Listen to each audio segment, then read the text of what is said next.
Hello everyone, welcome to this week's episode of Cedar Grove Outdoors.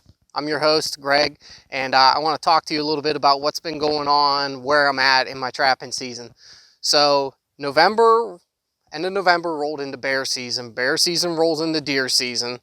So obviously my stuff was all pulled, and yeah, there was no trapping during those seasons. I'm focusing on bear and I'm focusing on deer. So, and then deer season rolls into the Christmas holiday season.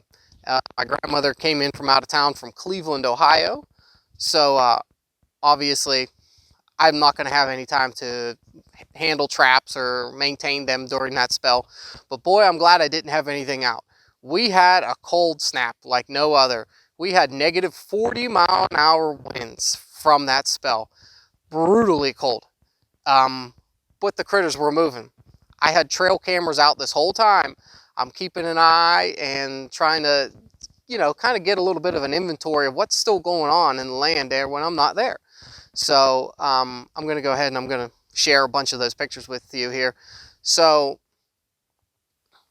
I'm keeping these cameras rolling. These cameras are out. These cameras are out taking photos for me, helping me when I'm not out there. So, and I'm glad I didn't have any sets out during that spell. Obviously negative 40-mile-an-hour, that's freezing. So, and that's a lot of work to maintain these sets. So trapping for me is just a hobby, but like a hobby gig for me. So I just do it to, help the fawn population, help the rabbits, even help the ground nesting birds like turkeys. So obviously I'm not making any money with this. I'm just doing this as a hobby for myself, trying to keep myself busy during this time of season. I love trapping. Obviously there's no money in the fur market right now. So I'm just doing it as I go, being a fair weather trapper anymore, I guess you could say. I used to trap in this negative temperature like this, and it's very difficult, it's very time consuming, and you may only get a couple critters. I've used the wax dirt, I've used the peat moss. I haven't had any luck with either of those. The wax dirt for me, the critters always dig it. So I have better luck just using plain dirt and putting stuff on it to keep it from freezing. So, but I wanted to talk to you about getting out when there's snow on the ground.